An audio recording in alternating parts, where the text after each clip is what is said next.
Weatherill has handed down his first and perhaps last budget since taking on Treasury. It's big on deficit but small on sweeteners. Political reporter Tom Richardson joins me now in the studio. Tom, how was it received?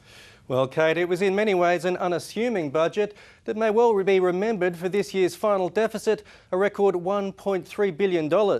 Now, that's set to drop to $900 million in the coming year, but the Treasurer is still banking on a return to surplus within 2 years. The question is, will he still be around to oversee it? There was none of last year's fanfare nor any sign of the fierce protests that greeted previous outings. Weatherill's beige budget was unveiled in a manner true to its form, low-key and sparse. A careful budget that makes the right choices and makes a very little go a very long way. And it'll have to, with slumping GST, gaming and payroll revenues. The revenues aren't generous. They're pessimistic and quite conservative. And coming off a record $1.3 billion deficit. The one thing about South Australia is it isn't an easy place.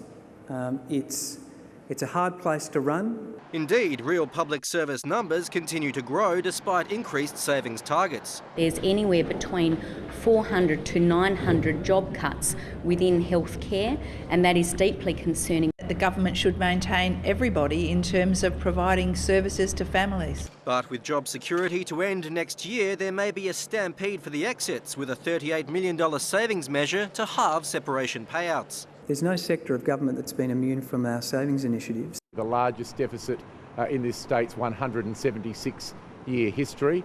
Weatherill is quite simply a danger to the South Australian economy. But the clear message for a pre-election budget, it's no spending spree. More than $1 billion of new measures are offset in part by some crafty accounting.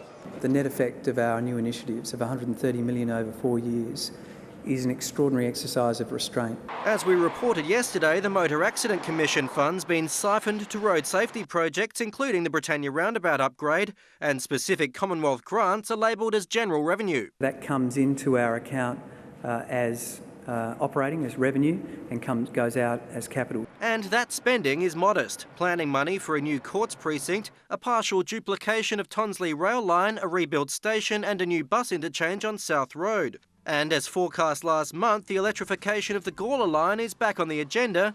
Well, sort of. The metro line between Adelaide and Dry Creek will go electric as a first step. Not necessarily the showy things, the things that are going to make the most difference to South Australia's future. But those things will cost South Australians, with fees and charges to rise by an average of 3%. Set to increase motor rego, speeding fines and, of course, public transport. Now, this isn't surprising considering the skyrocketing cost of managing our north-south bus corridor. 9 News can reveal the government has budgeted $32 million to fix the problem the opposition says was its own doing. A shake-up of our north-south corridor has led to huge improvements. There's a lot of more services now, and the routes are a lot more quicker and more often, so it's been really good. But today's budget shows it's come at a huge cost, around $8 million to be spent every year for the next 4 years on things like new buses and the transferal of 8 struggling routes from operator Transfield Services back to Torrens Transit. What has happened here is that as a result of a decision of the government to try and save money, they've given 18 months of absolute pain to South Australia and now a massive cost to remedy it, of which they've kept secret until today. And despite the outlay, the government's problems are far from over. Struggling company Transfield still runs the majority of north-south routes, and a letter obtained by 9 News shows it's still underperforming. In the last quarter, the percentage of its buses running on time did jump nearly 10%, but it's still well below the government's benchmark. If Transfield's performance doesn't improve, industry sources say it's likely more routes will be taken away from the company, and that would be just another expensive exercise for taxpayers. We need some answers, we need some remedies, and if they're not forthcoming, the Premier will need to act.